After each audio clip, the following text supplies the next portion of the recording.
मैं Monika Bhalla, department of Hindi, मैफल्स academy देवन। आज आपको अध्याय 3 लेखक अमृत राय द्वारा लिखित शब्द चित्र मेरे पिता प्रेमचंद पढ़ा रहे। पाठ के कुछ कठिन शब्द देखेंगे।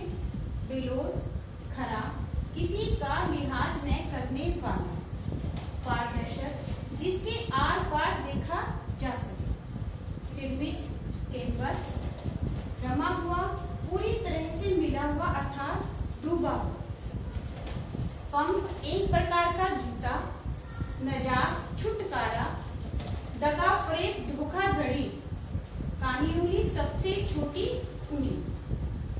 एक पिता पुत्र का केवल पालन करता ही नहीं, उसका मित्र और गुरु भी होता है। पिता का जीवन और आदर्श पुत्र के हृदय को प्रेम और श्रद्धा से भर देते हैं।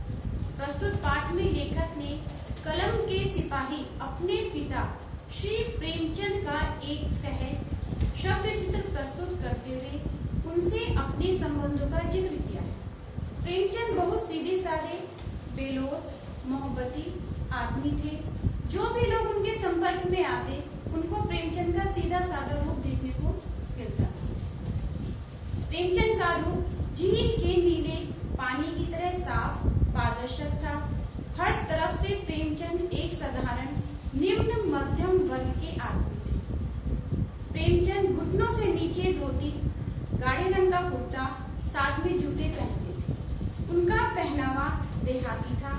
मुंशी प्रेमचंद का जीवन सादा जीवन उच्च विचार पर चरितार्थ होता है, क्योंकि उनके पास सब कुछ होते हुए भी वह अपने ऊपर कम खर्च करते थे। यहाँ तक कि कई राजाओं ने उन्हें अपने पास रखना चाहा, किंतु उन्होंने साधारण जीवन जीना पसंद था। प्रेमचंद राजमहल की जगह खुले में रहना पसंद करते थे। प्रेमचंद के अनुसार मुंबई एक मतलब पसंद स्थान है, जहाँ पर इंसान अपने स्वार्थ के लिए जीता है। इस कारण उन्होंने माया नगरी अर्थात मुंबई में जाने का ख्याल छोड़ दिया। उन्होंने यह फैसला जोश में आकर नहीं, बल्कि गंभीर रूप से सोच समझकर किया। समाज के कुछ लोगों के अनुसार उनके इस नजरिए के कारण उन्हें बेवकूफ समझते थे लोग, क्योंकि उन्होंने दुनिया में दुनिया वालों की तरह रहना नहीं सीखा। जीवन भर पैसों के तंगी के शिकार रहे और अंतिम समय में भी अपना सही तरह से इलाज नहीं करा पाए।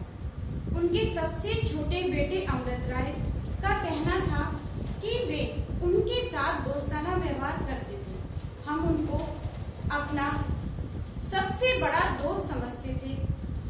रात के खाने के लिए हम उनका 10-10 बजे तक इंतजार करते थे। बाप बेटे में इतनी सहज गहरी मैत्री अर्थात दोस्ती बहुत कम देखने को मिलती है। एक बार अमृत राय ने एक कहानी लिखी। उस कहानी के प्रति राय और सलाह के लिए प्रेमचंद के पास भेजी। वह कहानी कुछ ऐसी थी जिसमें करुण रस बहाने के उद्देश्य से सभी प्रधान पात्रों को मौत के घाट उतार दिया गया।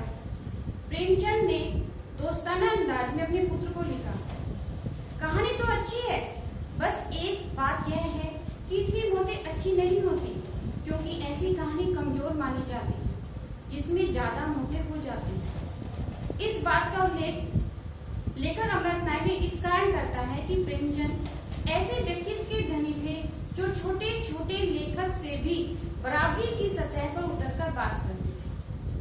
वे अच्छे दोस्त की तरह नए लेखक के हाथ में हाथ देकर उसे अच्छा लिखना